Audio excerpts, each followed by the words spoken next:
Okay. Well, welcome again to another episode of at the Mompreneur Cafe, and this is designed to showcase moms in business and talk about problems, solutions, and how we become resilient in the face of trying to balance business and family life. And this is a community that is growing. Today we have guests Dr. Claire Renee and attorney Tanya Bartolini. I'm always afraid I'm going to mess that up. But our subject for today is emotional intelligence. And this really hits home for me because I feel like this is my life. My emotions get in the way and then I want to quit. Just being transparent. But when I stay plugged into communities and the right mentorship, I do thrive. So thank you all for being part of this to bring this wisdom to our moms who are trying to either launch their business or stay in business. So I will let Dr. Claire Renee introduce herself, and then I'll introduce Tanya, and we'll start our discussion. Sure. Thank you so much for this opportunity. I am Dr. Claire Renee. I am the CEO and lead instructor of EI Success Academy, as you see in my background. I've had this academy for, gosh, I would say 2017. So that's about, 6 years now. I've been working with different individuals, women entrepreneurs, corporate clients. I mean, there's been just an array of different type of clientele that I've been helping with my emotional intelligence based solutions and courses. I've started, of course, face-to-face like everyone else. And then after 2020, obviously, we kind of pivoted towards the online courses, which I've always had online courses, by the way, or I did a lot of phone conversations, interviews, face-to-face. And with that being said, it was an easier pivot for me with my courses. I have online modules, so everything was already in play. So that helped me a lot. Now, what I've been doing now is dealing with more private clients, and that's my new goal for 2024, as I've been receiving a lot of requests to do some type of boot camp or some type of program just for women entrepreneurs. A lot of that came from the book that I wrote in 2018 was Rise Like a Phoenix, using emotional intelligence strategies to maximize your potential. Look, I almost forgot my own title, but yes, it's all about maximizing your potential. Of course, it was branded and tailored for women because I am one. This is my personal story, my personal experience, and I was able to share it in a most vulnerable passion in space, right? So with that being said, I've been getting a lot of inquiries and requests to do something for those who want to pivot out of what they're doing, and want to pursue either a different career or want to pursue something in entrepreneurship where we can spend times with the babies, right? When they're not feeling well. And I've been, oh, there he is. I've been there, where you had to call the boss and say, hey, I can't come in. And they're like, oh, can you come for a Or hey, I quit. And you're like, look, she hasn't slept. I haven't slept. So, fortunately, I've been able to do that. But how many of us moms, this is very difficult challenge, but we can overcome it. And like you said, Glo, it's all about the emotions, and I don't want to go on and on because I will definitely want to give Tanya her time to talk to, but this is obviously something I'm so passionate about. This has been my journey, And I'm so happy to be able to share it with others. Awesome. And Mhm. that's what contributed to the birth of this platform. I Mhm. I really thought I knew what it was like. And my mom, her famous lines, "Don't worry, wait till you get your own." And I'm like, yeah, well, the doctor said I'm not gonna have none, so I guess um I guess I'll never know. But Mhm. now, again, in my 40s, I've got two, Two, yes, and babies, it yes. it's a It's a journey. blessing, but it's, Well, no one could it has its prepare you for kind of, this. There's no. nothing, no one, and even after I had the first one, I was like, okay, surprise number two, cool, and then next thing I know, I figure, okay, I know how to do this. I have my little checkbox, right? Yeah. And yeah, it was like this guy is totally different from the first Mhm. one. And I felt like I was starting all over again. Mhm. Minus this time I was used to telling my boss I quit, but it's pretty different. I was more comfortable quitting. Let's just say Yeah. that. But Tanya, let's get a little background on you. I know Tanya's been with me for quite a bit, and Tanya is one of my personal mentors, friends, motivators, showing the tough love when I need it, and like I call it the Awesome. good kick in the butt to get off my little um what do you call it, pity seat, because I think a Yeah. lot of times, I mean, we're talking about emotional intelligence today, and I find a lot of moms that I coach, even from the marketing perspective, it's like that's the biggest challenge for us to overcome the giant within, you know. Mhm. So Tanya. Absolutely. Yeah, no, this is such a great topic. So thank you, Glow. And you were actually one of my mentors and best friends, because you're always there to support. And this is why I love the Mompreneur Cafe, because what we're doing is bringing what we have to a lot more women so that we can all start supporting each other and helping each other rise. Because Mhm. that's the only way that we can, right? I mean, Dr. Renee, you said rise like a phoenix. My logo, which isn't here, is a phoenix rising with hands supporting it, right? Because that's what Nice. we're here to do. And we need more women supporting each other and helping each other. Absolutely. And, we all hear about IQ. We never hear about EQ, and it is so needed. And I think it's wonderful that you're doing this work, because we can't, control what other people do and what happens around us, but Mhm. we can control who we are and how we act, Absolutely. right? And I love that we're here talking about mompreneurs, and I'm thinking about, what's her name? I think Kendra Scott, right? She created $1 billion jewelry company Mm. that supports moms. Wow.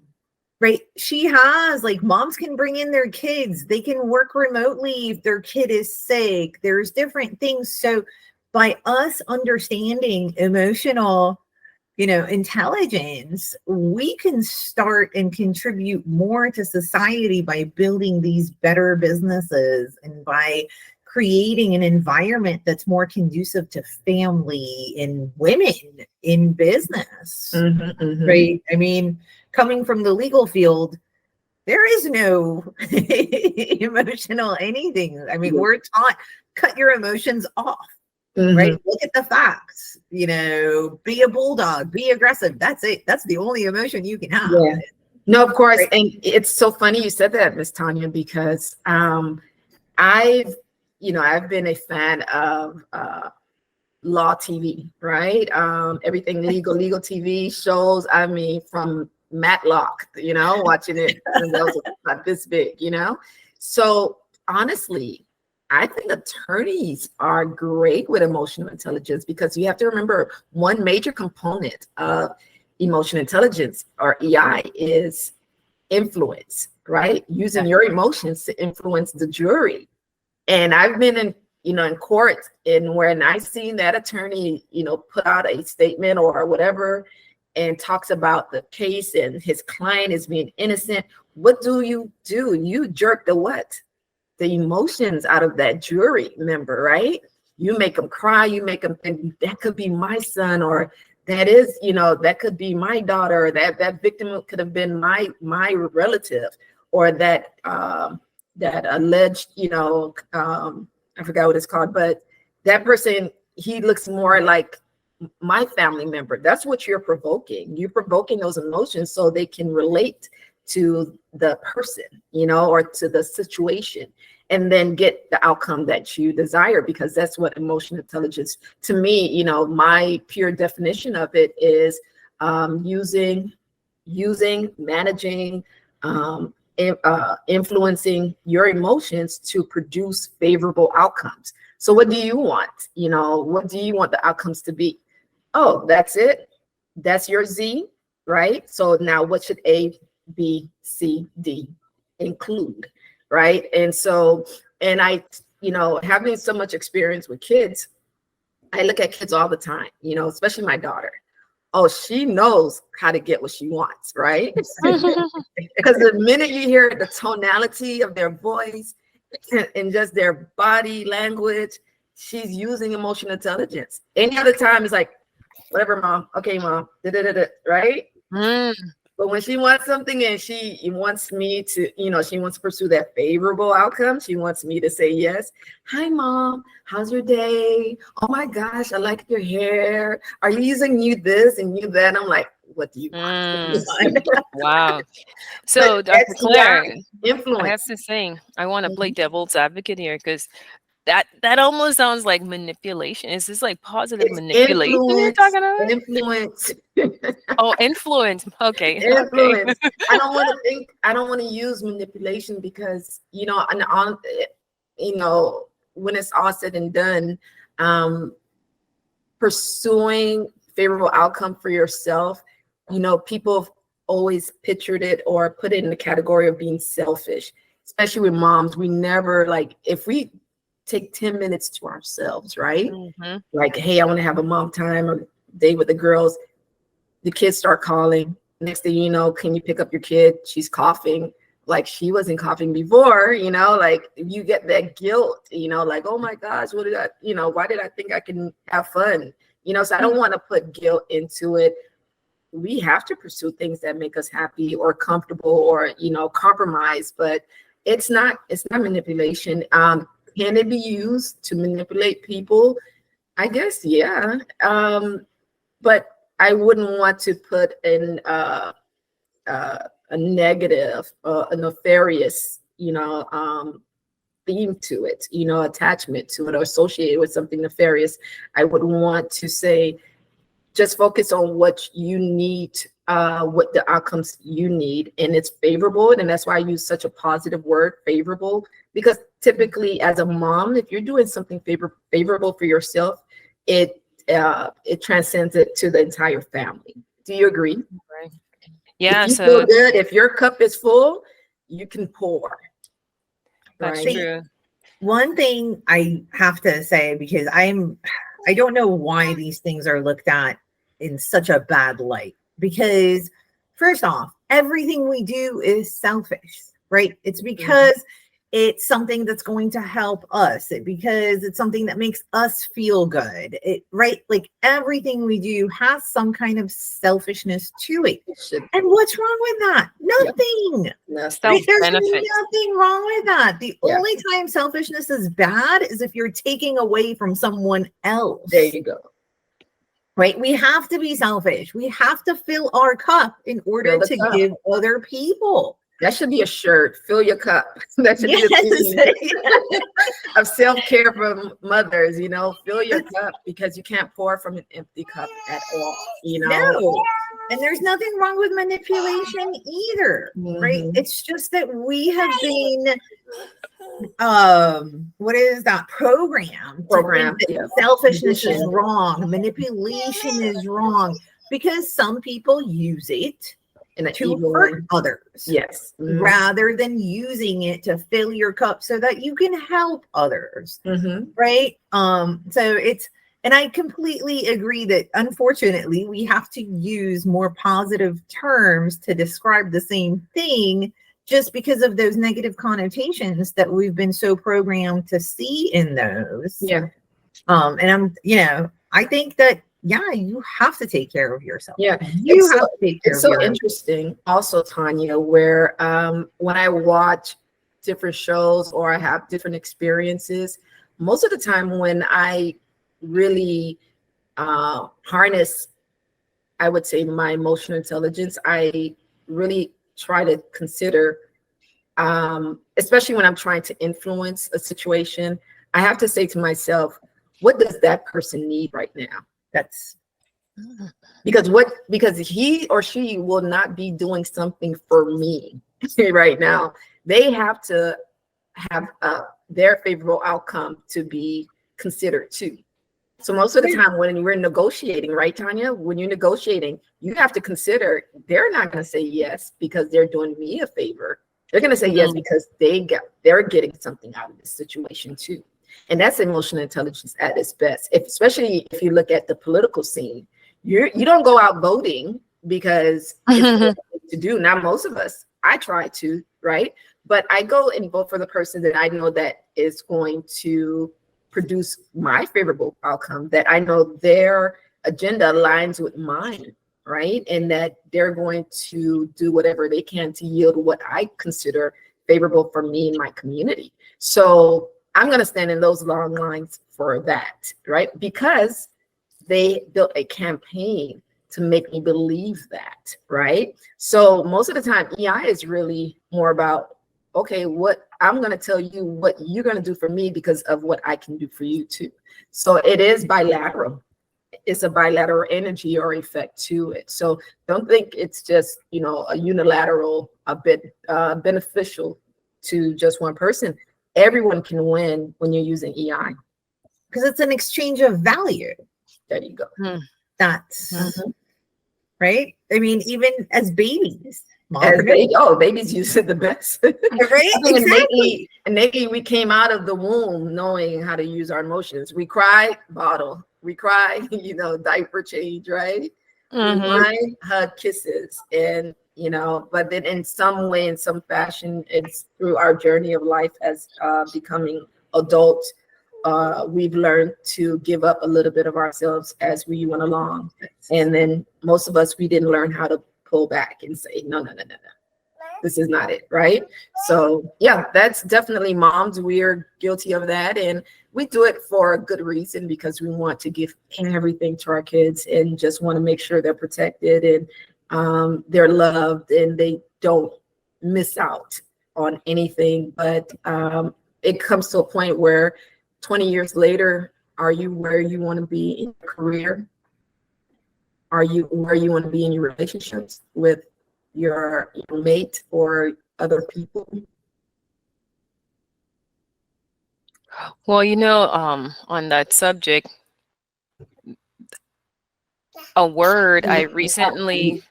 You can do whatever you want, you can be whatever you want, but then what are we doing, right? Yeah. I was just going to say, too, I learned a word recently, well, more of a phrase, the law of entropy.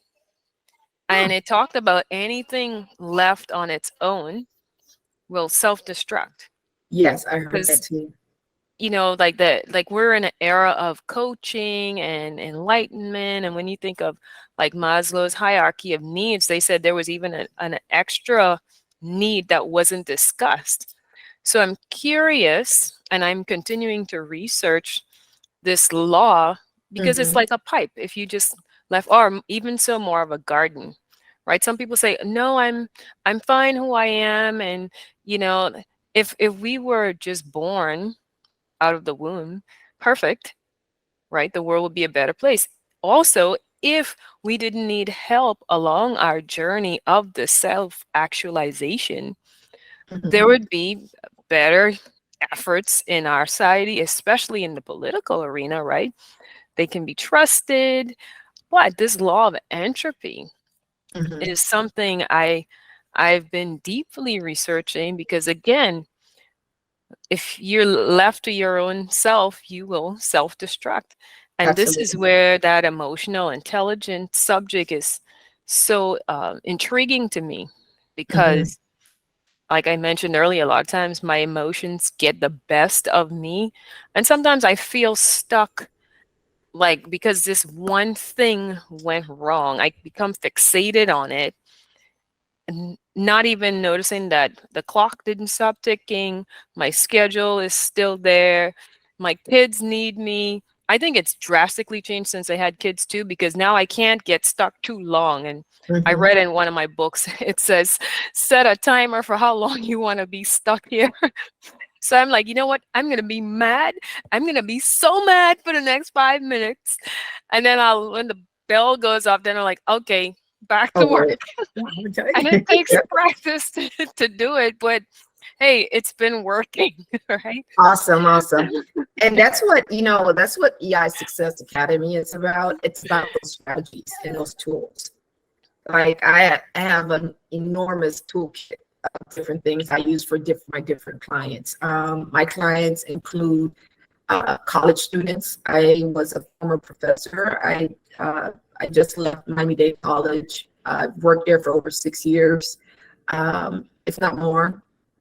And I left there this year just to pursue some other endeavors. But I worked with a lot of college kids throughout the years too, middle school kids, high school kids, teaching them these strategies, especially with executive functioning. And I would tell you, it's all about strategies and tools. Implement them, use them. People were like, oh, that's so silly. Can you use it, please? For a day or two, and next day, like, oh my gosh, it worked. I'm like, oh, wait, what worked? And they're like, oh, when you told me to do this and do that, and for some reason it worked. I'm like, yeah, it does. Strategies do work because you want to implement strategies, right? Until it becomes innate flow. It sounds like you said that you don't use it as often anymore, or it's not as necessary because now it's becoming innate. It's becoming more of your behavior to do it so naturally. Like you're able to, you're more self-aware, I guess would be the right word, of your emotions. And that's the first step, is to be self-aware. Like, how do I feel right now? I feel sad. Why? Being able to identify, a lot of people, they get to, yeah, mad, but what are you truly mad about? Or why are you really upset? I'm mad because you're breathing, right? No, you're not mad because you're breathing. Usually for me, I know that if I'm upset or I'm irritable for a reason, I'm hungry. It took me a long time to know this, right? To figure this out. I'm like, no, I'm not mean. What do you mean? The Snicker bar commercial, right? Have a Snicker. So what I did is I would carry snacks in my purse. So peanut M&Ms were my favorite. Anything with peanut, because peanut has protein, right? They fill you up faster. So I would have cookies and crackers and M&M in my purse. So between class, I'm like throwing something in my mouth.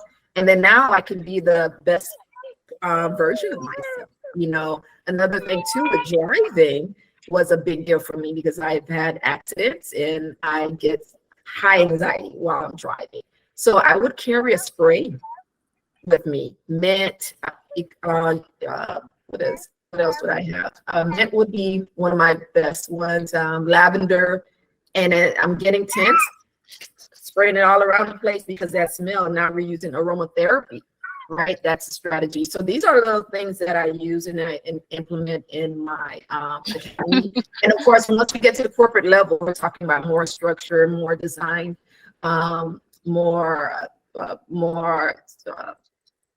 applicable type of strategy for corporate settings and things like that. So it's so fun to learn about these things like you learn to Glow and implementing them and see if it works. It is not everything works for the same person, but to do a trial and error and try to figure out what works for that person. I've helped high school kids graduate using executive functioning, to get them primarily focused, because I can't teach math. Right? That is not my strong suit, but I can implement different strategies where they can focus on their homework for at least an hour a day and get the job done. That's what it's all about. So you mentioned it becoming functional. Like when I don't know if you guys heard this I guess I could call it a theory. So there's these levels. Your voice just went out. Yeah, you're frozen too, but Thank There little baby there for muting me. But I was saying, like, there's these levels of competencies. So there's conscious competent and then unconscious competent. So it's like you start with practicing something, and this is why habits are so important, because I always tell people, if you're, well, when I coach clients, I tell them, if you're relying on willpower, like for me, that don't exist, because I never really feel like doing a lot of stuff that I have to do. So you have these levels of competencies, like you do a little bit, and over time it becomes a habit. It's like driving, right? Like, I think most of us found ourselves doing this. Like, we just get into the zone. We probably texting or listening to an audio book, and we're just driving. We get home, we don't even know. Right? Oh, absolutely. I mean, not to be dangerous. I mean, I remember I was on my way to work, and I drove past several exits on the turnpike. I was almost in Homestead. And I didn't even notice, like, I was just driving. I was driving to the hospital at the time in my past life, right?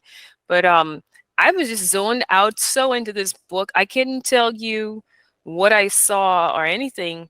And that's, I guess that's dangerous. But I think when we think of our brain working in these different levels of competencies, when it comes down to our skill set, running our business, right?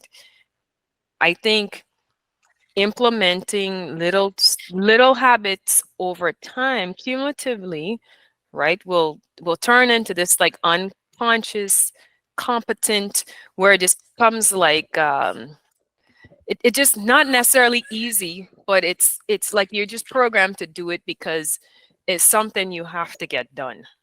Yeah, right? You're on autopilot. Yes. Yeah. Routine. The routine.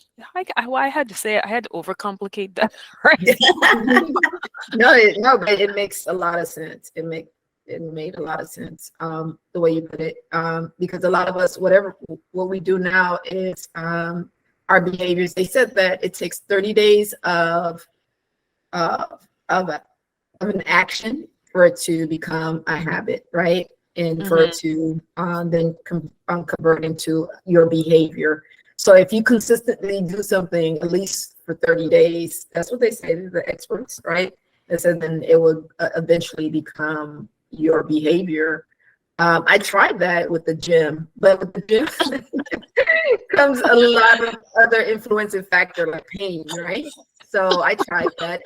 It became easier for sure, getting up and going to the gym. But then you remember there's the downside to it too. It takes 30 days to correct a behavior, but then it only takes 1 or 2 days to destroy what you just set up, So it's weird how our body function. But going back to you, Glo, you mentioned like doing a lot of research. I researched the brain. The brain is one of those mechanisms that ultimately is to protect you, right? And the way it plays against us, it protects you from your uncomfortable zone, right? Your brain job is to keep you in your comfort zone. So when you're trying to be entrepreneur, when you're trying to do something different, when you're trying to pivot or get out of your own way, your brain is like, no. We're comfortable with this. This is good. This is safe. We know this environment. We know how safe this part of our life can be. It might not produce more favorable outcomes. You're not going to be richer, but guess what? You're going to be safe. So this is what our brain's telling us. And I'm like, wow, that's so true. When I learned that, I like, aha moment, like, okay, so we have to rewire our brains, and using strategies to do so, to get us to that point where we're like, now we're comfortable where we thought we were going to be uncomfortable. But because of growth, we can't stay there either, right? It's a continuous transition, higher and higher and higher. And that's what life is all about. And being a mom, we're carrying, our little ones with us through this transition, and their brains fighting it to, like, no, this is not for us, Mom. What were you thinking? So yeah, it is a interesting journey per se. But you bring up a great point, because our brains are there to protect us. And it was great back when we had, lived in caves and we had to fight lions and tigers and bears. Exactly. Because it was the unknown and it was dangerous. And now it's a disservice to us, because the unknown is not dangerous. That's how we grow. That's how we prosper. That's how we learn new things, right? By delving into what's unknown to us. And so I think it's a great thing, because the only way you can actually analyze, why are you scared? Why aren't you doing this? What's the worst thing that can happen? It's all emotional intelligence, right? Absolutely. Going into your own self and figuring out your emotions and why are they there, and does it actually serve you or not? Do you really believe those things, or is it just the programming and it's your initial reaction? And unfortunately, going back to the brain and going back to the cave days, it worked out, because when they were in a space, a dangerous space, or in sight of something that can harm them, like a lion or a bear, their brain and their body, the way it functioned, they had three initial reactions: was flight, run for your life; fight for your life; and then later on we learned by freeze, which is you just stand there and take it. The survivor, they fight or flight. The one that did not survive, they were free. But think about it now. We don't have bears and tigers running after us. What do we have? We have alarm clocks. We have deadlines. We have hungry kids. Right? We have angry husbands or spouses or crazy in-laws. So our brains can't really distinguish, is it a bear or is it a crazy in-law that's talking to you about how you're raising your child? Yep. But guess what happens to that stress? Same level of stress, same heart beating, racing, but you're not being chased by a bear, and you don't have to run it out, right, or fight it out, but you're just taking it in and in and in, right? So another major component of emotional intelligence is stress management, because the more we take in and in daily, but our body's not functioning where we're releasing it, because what is a great way to release stress? Exercise, running, activities. We're not doing these things. We're not releasing these things. So where does it stay? Internally. So when your doctor diagnoses you with IB or IBS, that's what he said, yeah, IBS. You're like, doctor, how? Tell me what happened. He tells you stress. You're like, what? I'm stressed. I'm not stressed. My life, I'm managing, right? Like, no, you're stressing. When you got to get scans, brain scans, to find out why you're getting crazy migraines, and you're thinking the doctor's going to tell you bad news, and you're like, okay, give it to me, doctor. What's wrong? Nothing. So why am I getting these headaches? Why am I so fatigued? Are you stressed? No. I'm not stressed. Right? 2 professionals, 2 specialists in their fields told me, you need to deal with stress better. So then now with EI, I'm like, oh yeah, I was dealing with my emotions, but what was I really doing with my emotions? Keeping it in, right? So now EI helped me letting it out, and I share my story too a lot about, like, okay, so how do I let it out?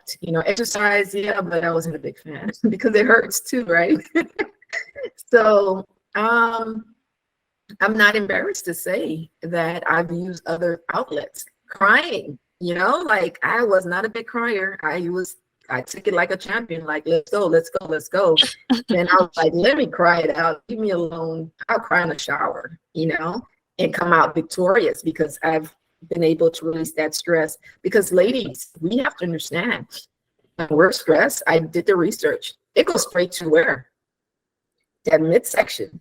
So if you got a lump and bump, and you're wondering, yeah, there you go. That's where it lies, right? And you get the extra lump and bump and the little hump, and you're wondering, exercising. I've been eating well. I've been on a diet. I've been fasting. Why is it still there? Well, are you still screaming at your kids? Are you still, trying to meet deadlines? Are you still trying to appease everybody but yourself?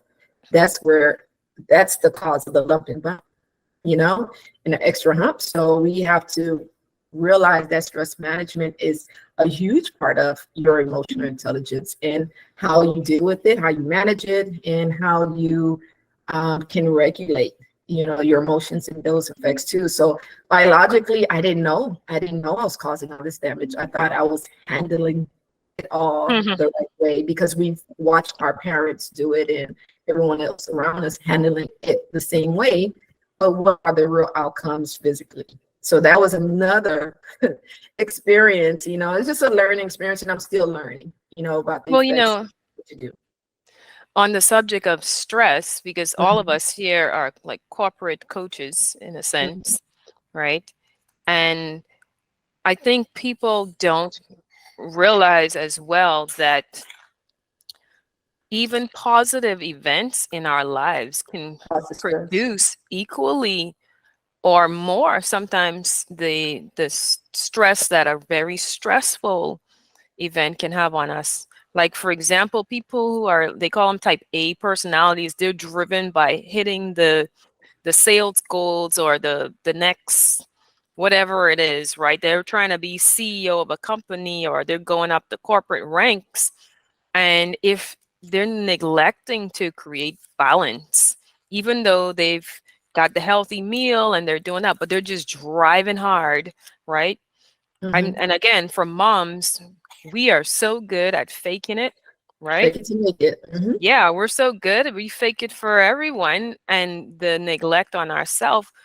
Even hitting all these goals, we say we know we want our kids in Montessori school, or we want to get a nanny, or whatever it is. That positive, even though it's perceived to us as positive, I would say, because we're getting more money, we're getting the kids, we're buying the gifts and the you know, it is nowadays someone saw my stroller and they was like, man, that's like a Bentley compared to what I have. And I'm Oh, thinking, yeah, I'm thinking, man, I need to upgrade my stroller when I get around my other friends, right? But they're looking at my stroller like a Bentley. I'm like, man, but you see, like this, the positive, like you want to give the best for your kids. I think all of our Mhm. parents, I've never met one or read in any books anyone who said my parents were awesome, they did everything right. There was always something, and I'm curious to know what my kids are going to feel like the wrong thing I did, because I thought I read all Mhm. the books and I thought I did all these things right. But at the end of the day, the stress of trying to not necessarily keep up, but I guess it's like perform for our families, right?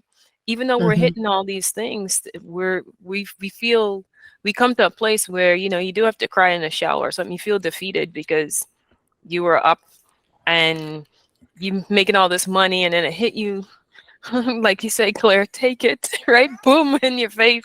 And then it's like Mhm. it all hit you at once. Be like, oh my God, what am I doing? I missed the first steps or whatever it was. Because back to you, Tanya, I didn't have a plan, right? I was Mhm. kind of just like throwing a bunch of stuff on the wall, and then your emotions come in. It's just like creating the perfect storm in a sense, you know, Yeah, without having that's that true. balance.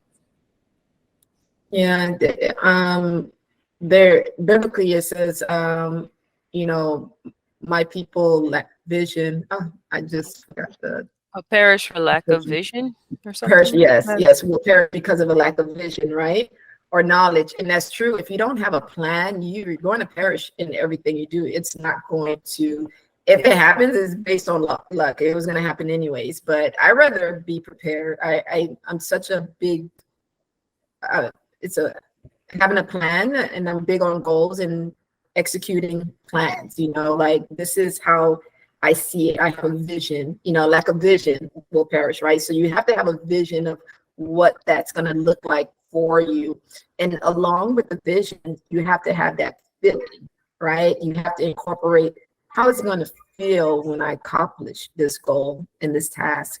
Because I like to prepare my clients for that feeling of pursuing it, because you have to attach both your vision and what it's going to feel like, the emotions that's going to come with that vision. You know, I don't want that to be associated with more stress. Like, what do you want? I want to be a CEO of my own company. All right, how does that feel for you? What does that, can you describe the feeling? oh, that feels satisfying. Go deeper. It feels like I'm free. All right, let's go. We're getting there, right? What else does it feel like? So every time you come to a challenge or a discourse throughout your plan, go back to that feeling, because that's what you really desire. Let's be real. We don't care about money. We don't care about the big home, but it's that feeling of satisfaction where your kids get to be comfortable, they're safe, and have a roof over their head. Yeah, a Mercedes does feel good, right? When they have that warm seat, or that visual, that aesthetics of driving a Bentley, right? It does feel good, but we really don't care about cars. It's all about the feeling, a feeling of how we feel, satisfaction, feel great, feel free. I don't have to, clock in or clock out. How does that feel? Remember the feeling when your first client tells you no. Like, oh man, but what do you want to feel? I want to feel free. I need that freedom. Now go to the next client. Go to the next client. Because the more you can get, the more you get closer to realizing the true freedom, right? The true feeling of freedom.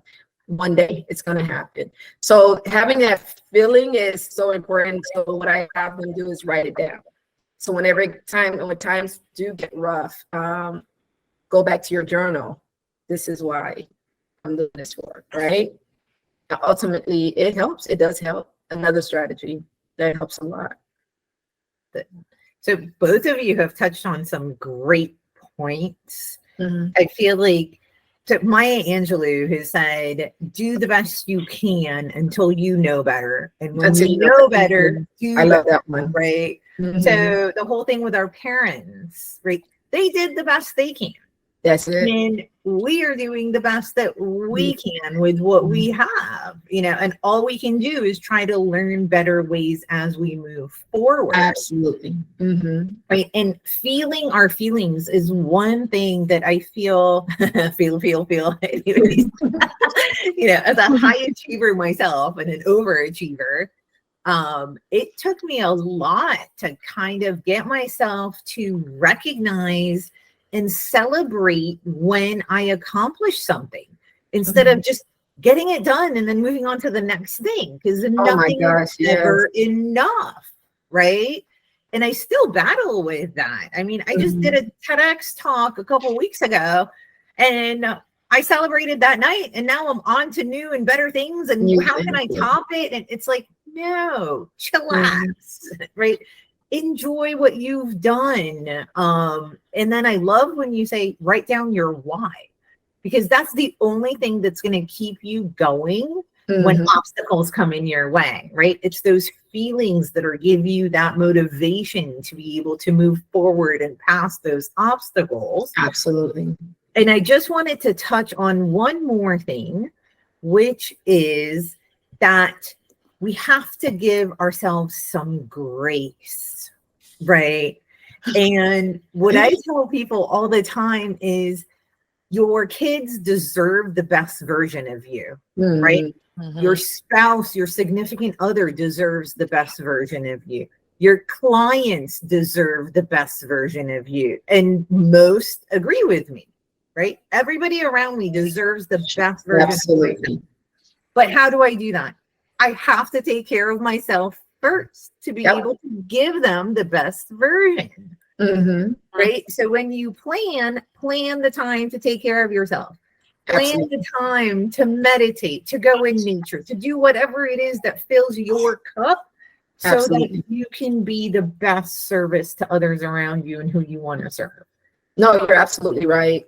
And, touching back on the goal achieving steps, one thing I taught my clients too, from, like I said, from middle school kids to corporate CEOs, is that when you achieve a goal, you should have short-term goals and long-term goals, and it should look like a ladder. And what I aligned with that is a reward. That's right. So achieve a goal, reward yourself. And it should align, with it. Like, for instance, when I earned my my doctorate degree, what did I align it with? It was a spa day for me. I mean, I got all the bells and whistles, right? The day before graduation, it was like, don't call me, turn off the phone. It's all about me pamper me, do me. Yes, it was all about me kind of thing, right? And I usually don't do that. So you have to align it, okay, I achieved this goal. What's my reward? I achieved this goal. What's my reward? So rewarding yourself too is another way to make sure that you're taking time to experience that moment. TED Talk, that's huge, So it's like, yeah, you want to go to the next level, and there's pressure for you to do that. But you just, did a TED Talk. That's huge, TEDx. TEDx Ocala, not TED. Okay, I guess I have to learn the difference, but yeah, but that's major, just performing alone, to me, that's huge, because that's like, a big deal to perform in front of a lot of people. So whatever it is, you try to do, align it with a reward, and you'll see how that builds up in giving back. And giving grace to yourself is so important, because we're not perfect. I mean, that external experience, of course, we want to portray that, but how many of us go at night, to bed at night and just sit there wondering how I could have done something better? You still got the outcome you wanted, but you're like, well, maybe I should have done this, and maybe I should have done that, and that comes into play. I mean, with my daughter, I think about it all the time. She played volleyball for many years, and they won the game. Everybody's happy, but I'm sitting here. It's like 1 o'clock in the morning. I'm thinking, maybe I should have added peanut butter to her sandwich. Like, it's so weird. I know. Or maybe I should have had extra gallon of water, right? And then another parent had to give my daughter a bottle of water. Mom, what were you thinking? Why didn't you bring 5 bottles instead of 4, right? So, and this is real stuff. This is real talk. Yeah. Wow. And I just felt it right there too. Like, yeah, many times I'm like, 5 water bottles, not 4, And to have another parent give her a water bottle is like, what type of mom? So it's like, yeah, grace. I have to say, get over it. And Glow, Deli. So Ms. Deli would be the first one to shake me out of it, So it's great to have other people like, are you kidding me? Shut up, girl, type of talk. Like, and we do it for each other too. So it's great to have other women, that can understand, and also they're there to support you. So having a community is great. It's definitely a great thing. Thank you so much, Glow, for this opportunity. Yeah, and we're at the top of the hour here too. Mm-hmm. I'll let Tanya close this out, but Okay. that, like I said, there are a lot of communities, especially with online, and I always encourage moms, because this is an international platform, to try to find a local group, because yes, there's AI and all of this, but we're humans. We were designed for human interaction and experience. And even like something as simple as like my lactation group, I was able to go there, physically there, versus my first baby, and I was in the pandemic and you can't go anywhere, right? But what a difference is made to get physically in touch with people. And I tell moms in business, try to find local. Eventually, we would like to grow local chapters in different parts of the world. I mean, we're as far as the Philippines now. Nice. We've got Bahamas, we've got Canada. I mean, it's really growing. So if you guys could try to find local, we're looking for people all over the world to be a part of this platform, because culturally and all of that stuff comes into play, because the internet, I would say, has shrunk the way we do business. Shrunken meaning like you have to be culturally diverse, and the emotional intelligence for doing transaction, you have to be able to convey that now over a video camera, right? So we definitely need, I think we need a part 2 to this series. What y'all think? Yeah, I'm down for it. I'm down. Yeah, this was great. Tanya, I'll let you wrap us up for the day. So I think stay tuned for part 2. And the one thing that if you didn't get anything from today is have grace with yourself and treat yourself as if you're your best friend, right? what would you tell your best friend in that situation? Because emotional intelligence and everything starts from within. Yeah. Right. And so we have to do the work on ourselves first to be able to help other people and make this a much better world. Awesome. Yes. Thank you so much, Glow. Thank Dr. Claire, it was you. such a pleasure meeting you Pleasure and learning all meeting you this stuff. all. And I'll be posting links for everyone watching to all of our Awesome. programs and courses and stuff, and y'all share it all over. I'll make sure we get some traction on this because this is a hot subject for a lot of It women. is. This was great. This was great. Yes. Thank you Yes. so much, Glow. All right. You Bye have for a great now. day, Miss Tanya. Bye-bye.